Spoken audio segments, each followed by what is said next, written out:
2026 marks the end of the drone industry's Wild West adolescence. Welcome to the era of the Great Divergence. This is no longer a race about who flies the highest. It's a high-altitude survival game.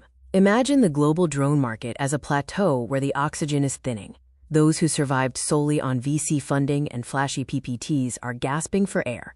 Our latest audit at HDIN Research shows that only firms with metabolic resilience, meaning high-efficiency integration and autonomous supply chains, will breathe at this altitude. In 2025, the low-altitude economy finally achieved escape velocity, breaking free from the gravity of skepticism. $1.4 billion in capital wasn't injected to buy expensive toys. It was to build the aerial highways of the digital age. In China, this has evolved from a sci-fi concept to a top-tier national strategy. Think of it as the 19th century railway boom, but our tracks are being laid 300 meters in the sky. If your city isn't deploying DaaS data as a service fleets yet, you're still viewing the world through a 2G lens. But don't let the top-line revenue fool you. 2026 is the filter year. We're seeing a bizarre paradox. Revenues are soaring, but pockets are leaking. JOUAV's operating cash flow is over 6 times lower than its net profit. This means their earnings are actually sitting in someone else's IOU pile. It's like running a packed restaurant where every customer eats on credit. You can't even afford the groceries for tomorrow. In a world of tight liquidity, this bloated growth is just chronic hemorrhaging. The value of a drone is migrating from the shell to the brain. AgEagle leads with a staggering 28.2% R&D intensity, but this is a double-edged sword. You either birth a black swan technology like AI native navigation, or you suffocate in the burn rate. JOUAV is trying to wean drones off the GPS pacifier to enable autonomous obstacle avoidance in zero-signal environments. If a drone can't navigate a forest like a hawk without satellite help in 2026, it's just a smartphone with propellers. A moat isn't about quantity, it's about depth and exclusivity. We've deconstructed competitive advantages into 3 MEAS pillars: vertical integration, franchise access, and the compliance premium. In this fragmented market, if you don't own at least one of these, you aren't an industry player. You're just a component peddler, waiting to be replaced by the next cheapest factory. What does a 2026 moat look like? JOUAV plays the full-stack game, owning everything from flight control to sensors to keep the margins in-house. CHUAV was born with a silver spoon, using its military-civil dual-use lineage to snatch the golden ticket to large-scale logistics. Meanwhile, ACSL bets on bloodline purity. In a world of geopolitical friction, a clean supply chain certificate is the most expensive luxury item you can own.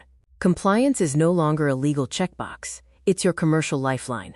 Want to know if a company is fit or fat? Look at human efficiency. ACSL generates nearly $30,000 per employee, while JOUAV manages barely a third of that. This suggests JOUAV is doing the heavy lifting, massive customization and ground support, operating like a Victorian aristocrat with a huge entourage.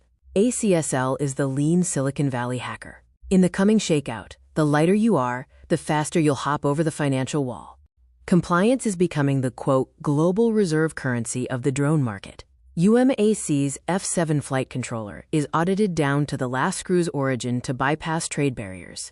This deglobalization tax is expensive, but it creates massive premiums. Simultaneously, CHUAV proves that in regions where cost efficiency trumps U.S. mandates, military-grade toughness remains the hard currency. The world is splitting, and the smartest firms are busy taxing both sides of the crack. Pro tip for investors: watch your wallet. JOUAV spiked its R&D capitalization by 700% in 2025.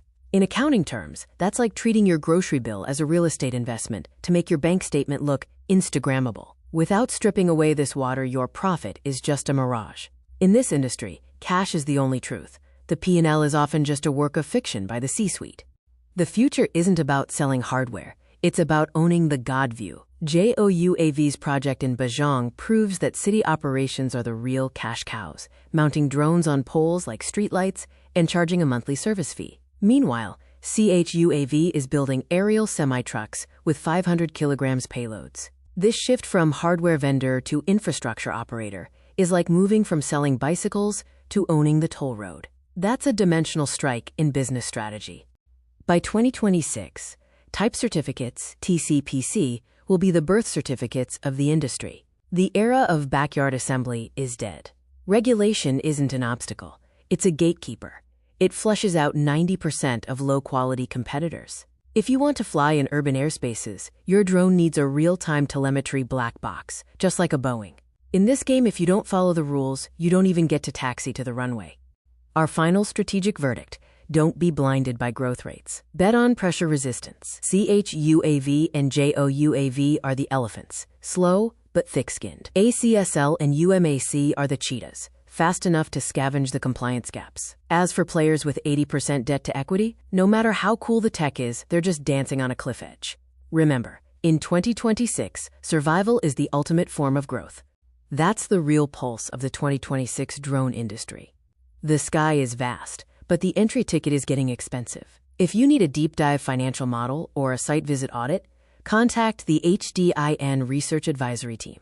Tell me in the comments, which of these players makes it to 2030? See you in the next strategic audit.